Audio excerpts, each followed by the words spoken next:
My name is Izuku Midoriya, and well, I'm an esper of sorts, an electrical esper.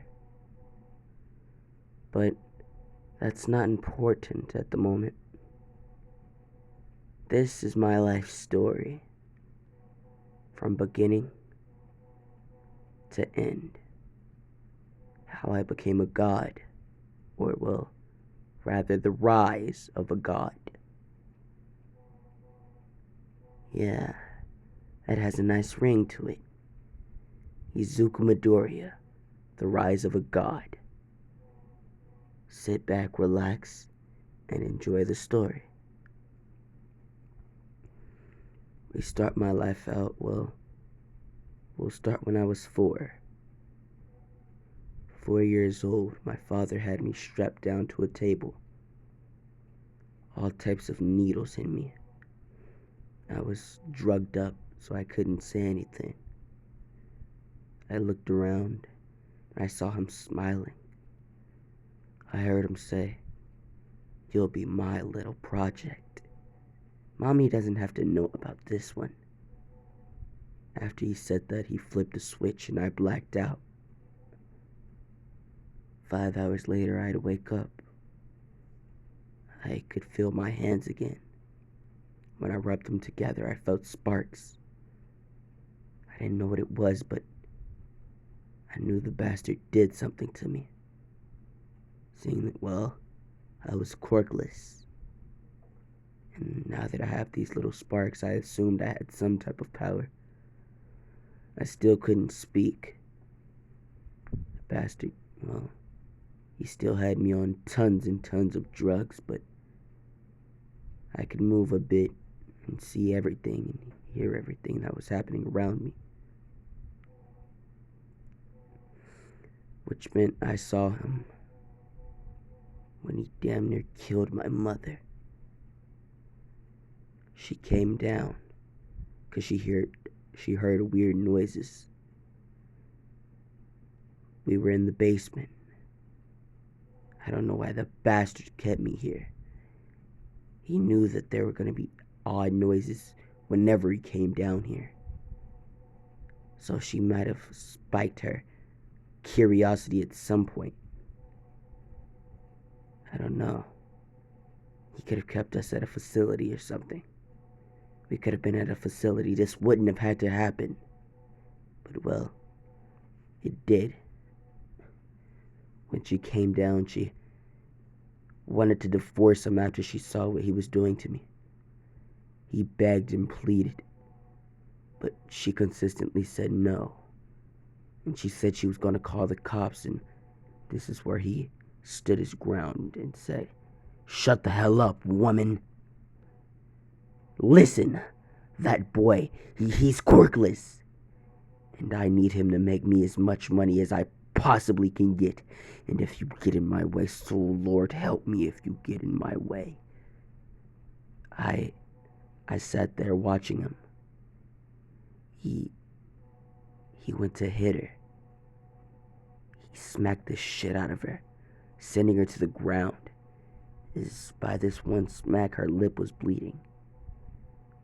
And she said, "I'm calling the cops," as she tried to run upstairs, but she didn't get far. My old man dragged her down the steps and began beating her like there was no tomorrow, mercilessly, until her face was unrecognizable. I cried out for him to stop, but he ignored my pleas. I cried and I cried, telling that bastard I wish he was dead. And this must have hurt my father, because from that day forward, my life was, well, hell, to be specific. If I had to describe it, that's the exact word I would use. Hell. Isn't it crazy? One day you could go from a regular 4-year-old boy to a elaborate, as we now have a time skip of 1 year. My father started my training, as the year was used for me to just get used to my powers and ability. I could control things with my lightning, seeing that lightning is a form of, light, and I could refract light to move the particles within objects and control it, basically. Any object I wanted, I would just refract the light to control the object. That's basically how my lightning worked, or how my lightning worked to control objects.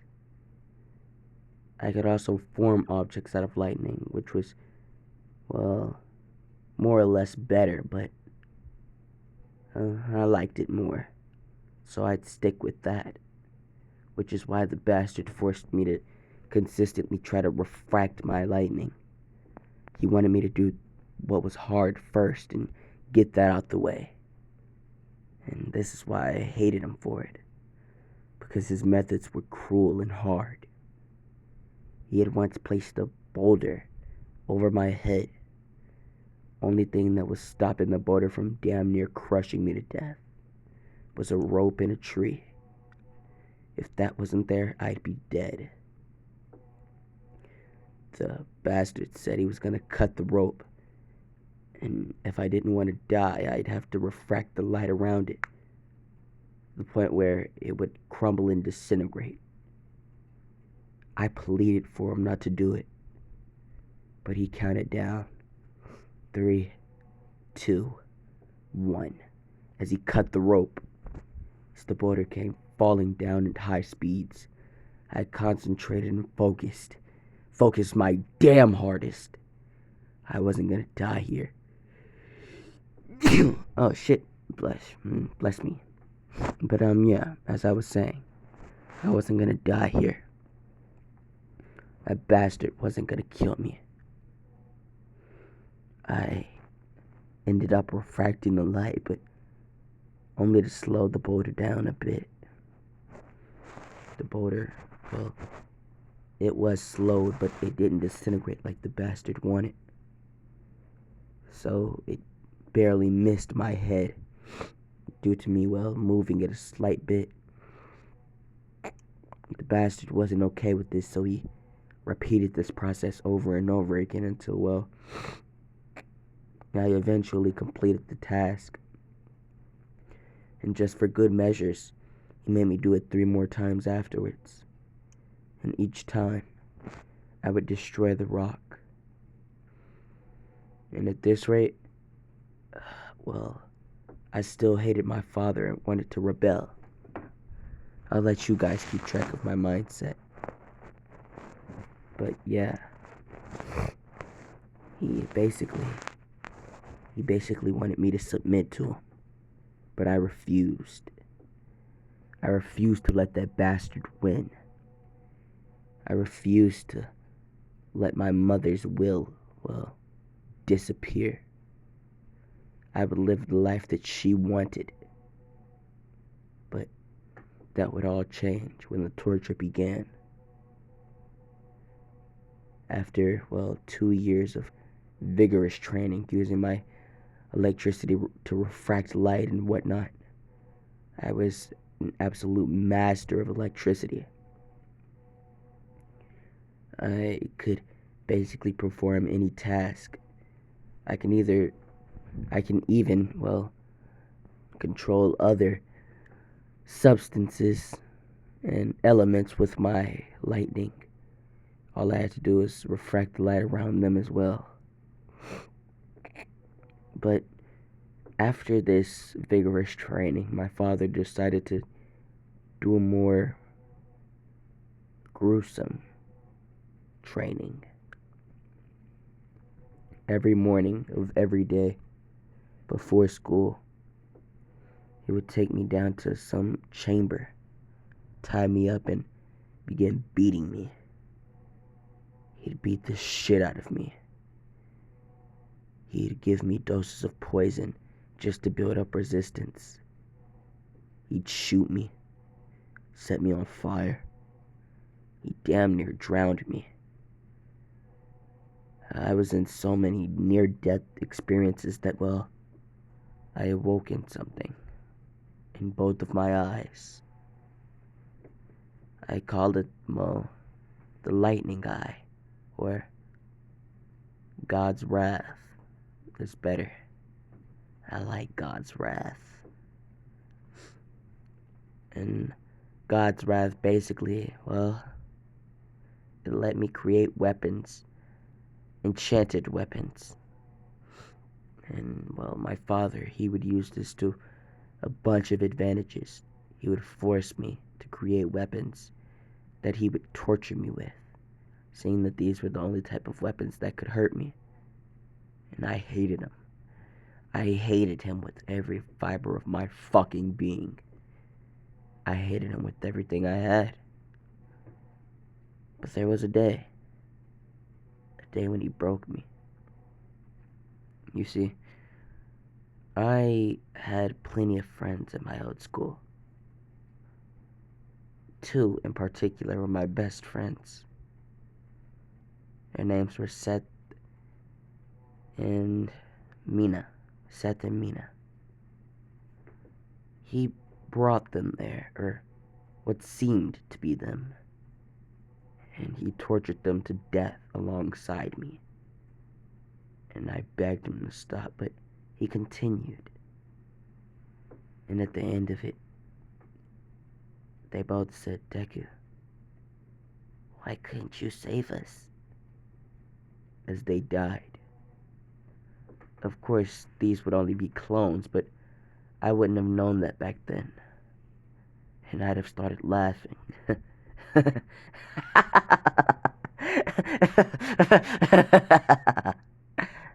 As my father would have come in and said, "What's so funny, Brett? What's so funny, you ask? What's so funny? I'm gonna kill you."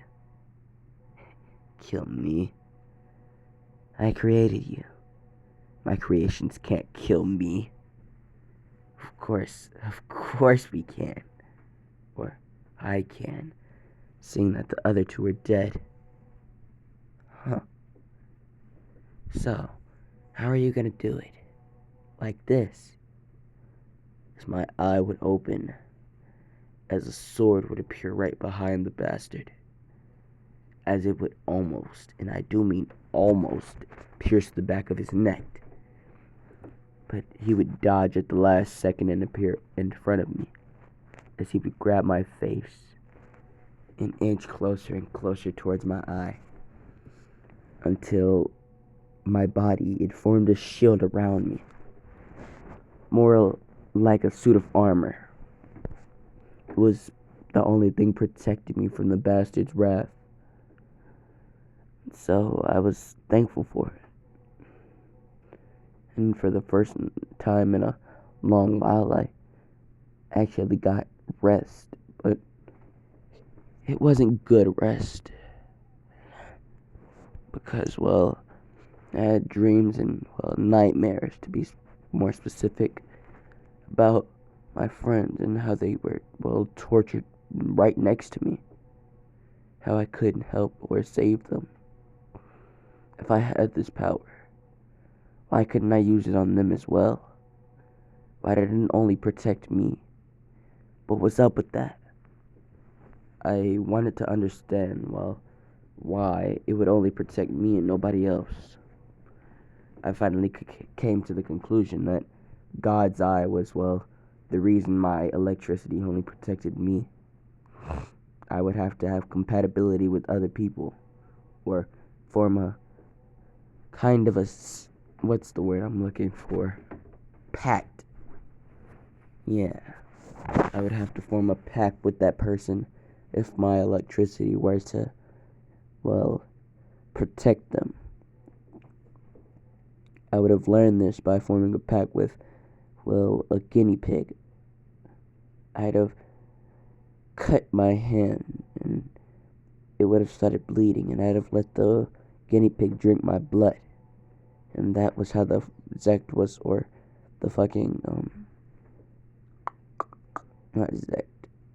The pact was formed.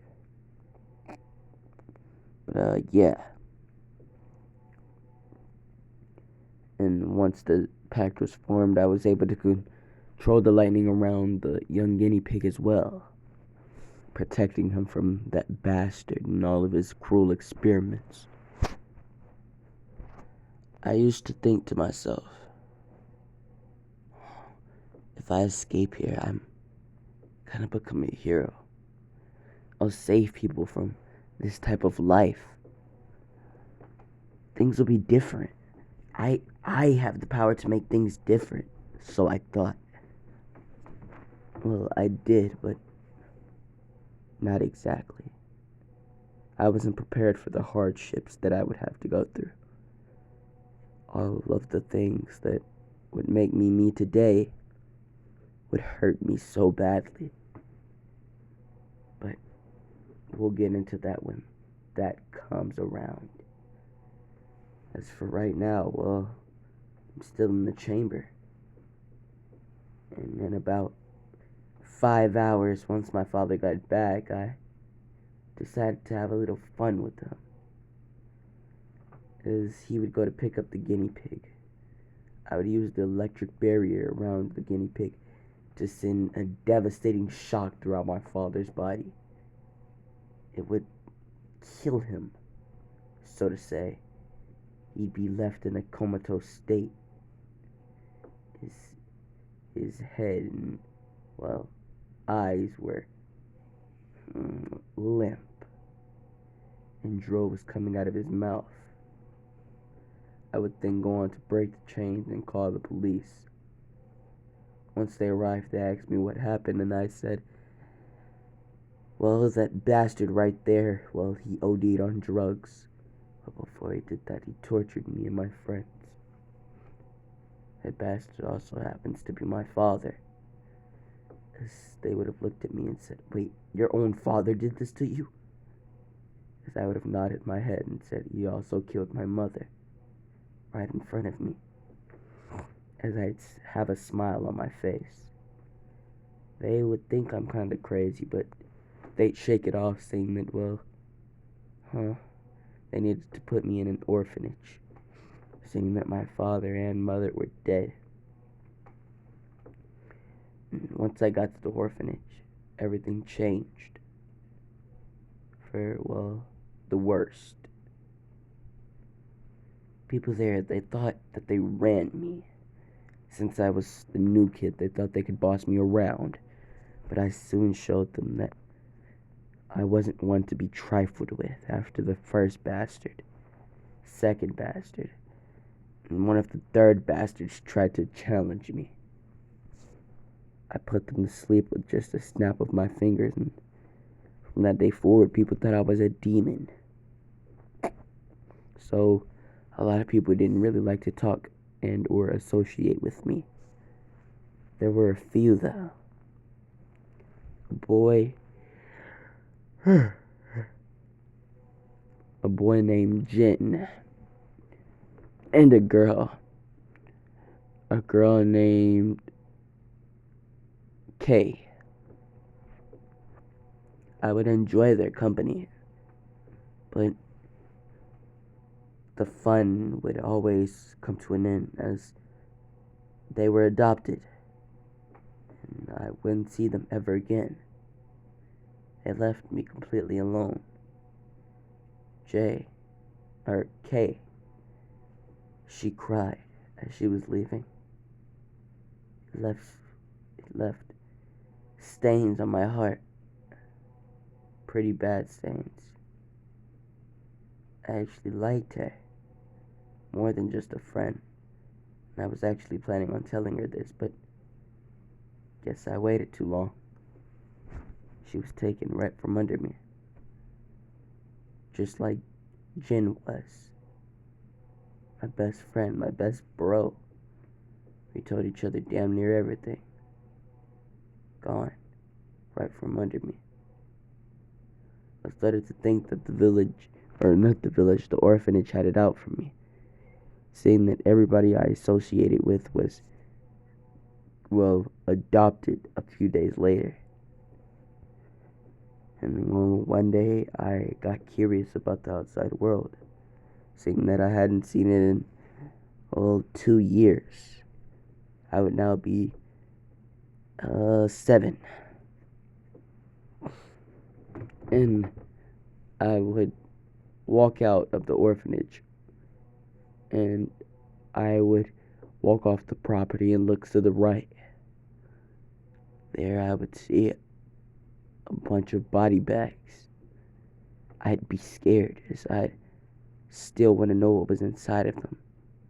I would run over to the first one and I'd look inside. My heart, it crumbled.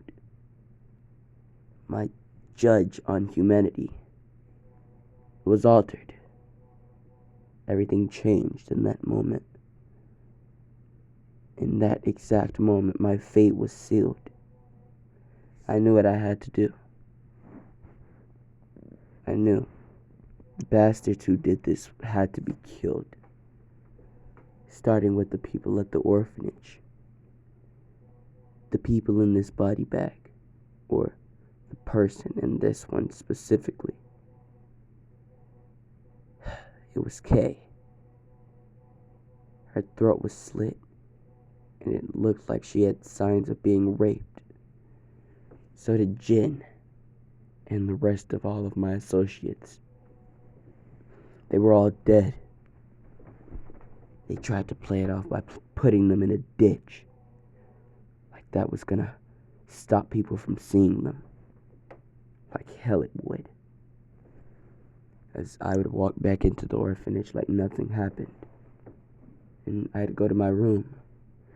Everybody would keep giving me weird stares, but a few of, well, the adults, they'd be smiling at me. I'd hear a few murmurs saying, "Did you guys hear? That demon, he's up next." Up next. I automatically guessed that they were talking about to be killed. So with no hesitation, I decided to form a storm. I sent an extremely high volt of electricity up into the air, through the building. As the orphanage would have heard this, as they'd have ran outside and looked up, they'd have seen electricity swirling, and swirling until it eventually made an electric tornado. Oh, and excuse my voice, I'm kind of losing it right now. But yeah, it made an electric tornado. And, well, it started to rain electricity while the tornado was spinning. And while this was happening, the people that were coming to kill me, well, they came. But too bad for them, they were caught in the storm. Of course, I made sure that all the children were alright. And a few of the actual nice adults, just so that they could protect them. And once I was, well, done destroying everything, I looked at the survivors that I had left. I nodded my head at all of them, as they would nod back, and I left, without saying anything. I'd have been wandering the streets for at least 3 years. I wouldn't have a lot of food, and I'd pick fights with pretty much anybody that crossed my path. For example, there was a man. He had at least $15,000 in his hand. Probably even more than that. And I just ran up to him and stole him right in his jaw. He fell to the ground and was pissed off, so he got up. He tried to beat me up, but me being, well, the god I am, I beat his ass and took his money. But that didn't last long, because it seems as if people have heard about, well, the so-called demon of sorts. And they pretty much overcharged me. Oh, if you guys didn't notice, yeah, I'm off that Naruto shit, but that doesn't matter. But yeah, they would overcharge me for things, and well, the money would dwindle just as fast as I got it. Pretty tired. After a long day of shopping, I would be pretty tired, so I would rent a hotel and, well, I'd go to sleep. I would wake up to a knock on my door. This knock would be from a man with a plague mask. He would have another girl about my age with him, white hair, and she had a horn on top of her head. I looked at the man and said, "The hell do you want?" But before saying anything, the man knocked me out. Of course, I saw this coming, and I could have stopped it easily. I could have even killed him, but I just wanted to see where this was going to go. So, the man took me to some type of base, along with the girl. And he threw water on my face once we got there. He said, "Wake the hell up." I would get up and say, "The fuck? Where am I?" "You're at the League of Villains HQ." "Is that so?" "Yeah." "Wait. Excuse my manners. What's your name?" I would have looked at the man, confused. "You asked a kidnapped boy for his name? Why the fuck couldn't you just ask me before?" "No, what? Never mind. Doesn't matter. My name is Izuku. What's yours?" "You can just call me, well, Plague." "Alright." As Deku would have looked at the white haired girl and, well, he'd have blushed. Man, she's kinda cute. And well, Eri won't be the only ship, but yeah. Young Izuku, well, he would say his name was Izuku to Eri, and Eri would introduce herself to him, and well, they would finally meet up with a young, and I do mean young, all for one. No, I didn't mean to say all for one. An old all for one. An old man would walk over to the plague mask man, or oh fuck, his real name is on the tip of my tongue, but I can't remember that shit, so I'll just keep calling him plague mask man. He would start to speak to the man. I could barely make out what he was saying because, well, he had me and Eri, go run off and find Shigaraki, as we did, and we all three became pretty close friends. I tried to keep my distance for a while because everybody that I knew, well, they died. But once I saw that Eri and Shigaraki weren't worried about it, I decided to play with them. We had fun for that day, and the plague mask man came to get us. We packed up our things and waved goodbye to Shigaraki and all for one. Then we left. Once we left, the plague mask man would take us back to, well, a facility of sorts. I got PTSD. I instantly remembered what my father had been doing to me. This area was shaking, and I asked her what was wrong. He's gonna torture us.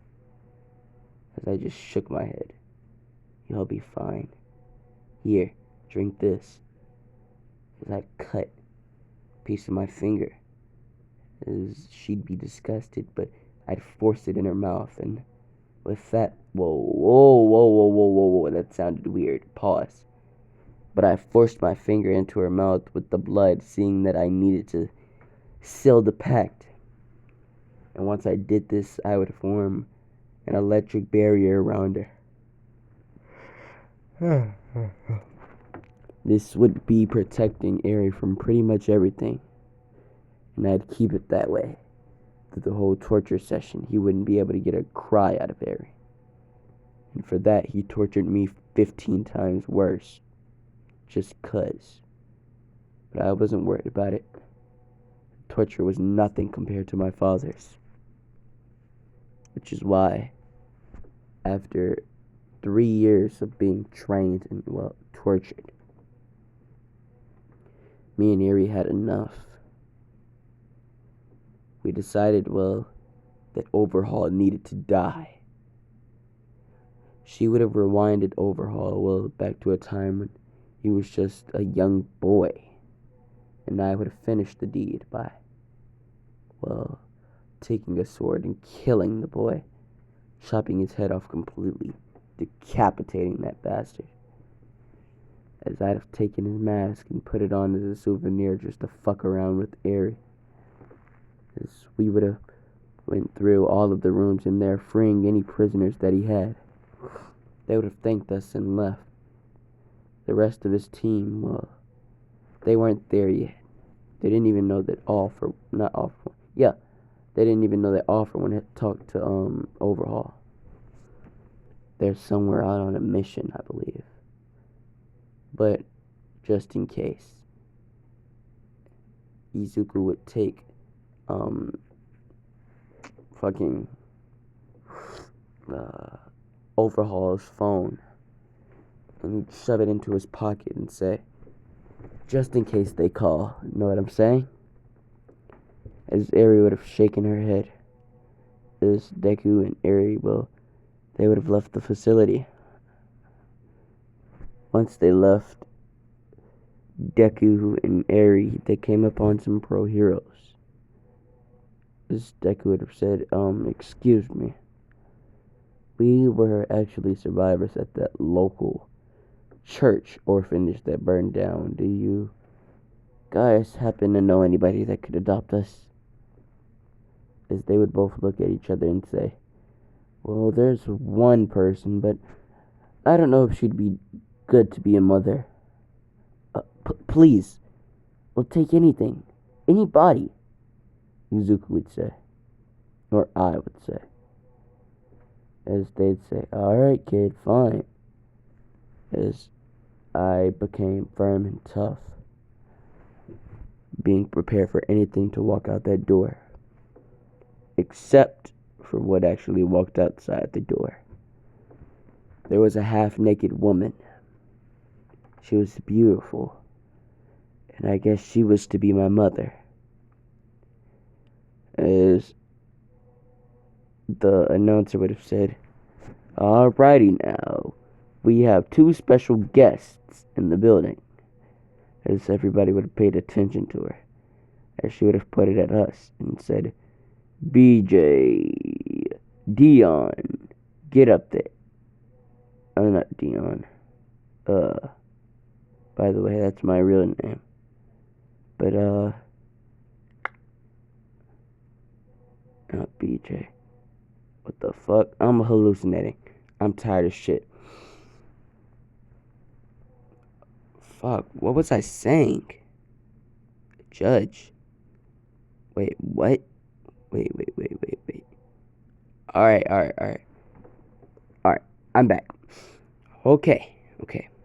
Yeah, I was hallucinating for a minute. I was going off the fucking railing. Alright, so midnight, she would have went to adopt, well, me and, well, Ari, and once she would have adopted us, we would have went to live with Midnight. And she would have been an odd person, seeing that, well, she was kind of flirting with every guy she knew. I didn't really care about it, but it was still weird to see my new mother flirting with everybody. So each time she would flirt with somebody, I kind of give them like the evil eye or whatnot. But that doesn't matter. What does matter is the training that we had to do while with her. She would have seen that we had pretty strong quirks, and she would have liked this. So she would have, well, trained us. We would have learned, well, different types of fighting styles. I would have stuck with my classic Thunder God fighting style, as Eri would have picked up a time fighting style, as these would have all been placed in scrolls. As we'd have learned these, and, well, Midnight would have suggested that when we got older we should go to UA. But until then, she would enroll us in the top hero elementary school there was. And that would happen to be, well, a school called My Hero Junior. Yeah, why not? My Hero Junior. My Hero Junior Academia. Yep. That's the school name. Is once I got there, I would see a bunch of different people. Well, me and Eri. We would still be together, as nothing could pretty much separate us. We were as thick as thieves. But that doesn't matter. What does matter is the interaction that I had with that explosive bastard, Bakugo. He was the first one to press me as soon as me and Eri walked into the classroom. The teacher wasn't even allowed to say anything. It's like the kids ran things around there. As Bakugo would have stepped up to me and said, "Hey, what's your quirk?" I'd have looked him dead in the eye and say, "Nigga, get your stupid ass on my face." How about that? Looking ass, I swear. Dumbass people around here act like they won't get dropped. As I would have went to sit down, Bakugo would have taken major offense to this, as he'd have started to form little explosions in his hand as he'd have rushed at me. I wouldn't pay any mind to this, as he would have tried to punch me with, well, a small explosion. I would have weaved out of the way and hit him directly in his chest. But before he could go flying, I would grab his arm and continue to punch him in the chest until he was coughing up blood, and Eri told me to stop. So I kind of just threw him back into his seat and said, "Behave, you wild dog." And I spit on him, just like the boss I am. But yeah, we would have went through, well, our first day of a new elementary school. It would have been fun. The only bad thing is, well, Bakugo. He consistently tries to piss me off, but I don't pay any mind to it, and I just go about my day. Or, well, that's what I thought, but he wouldn't let this go. Bakugo, well, he had lackeys, and I wasn't scared of them nor him. I told Eri to step back, as Eri would do so. She said, "Just be careful, alright?" As I nodded my head and said, "Alright, I promise I will." As they would have all rushed at me. As in a flash, everybody's neck would have been chopped, and they'd have all passed out. I'd have looked at all of them and said, "Well, I could kill you lackeys, but I don't have that type of energy." Then I would walk to Bakugo, and I'd give him the brutalest beating of his life, beating his head into the curb until it was bloody, and I'd throw his face down, as I'd leave him there, bleeding out. As me and Eri would walk home and greet our mother, go up to our rooms, and discuss our next plan of action. But I'll leave it off here. Let me know if you guys want a part 2. Bye!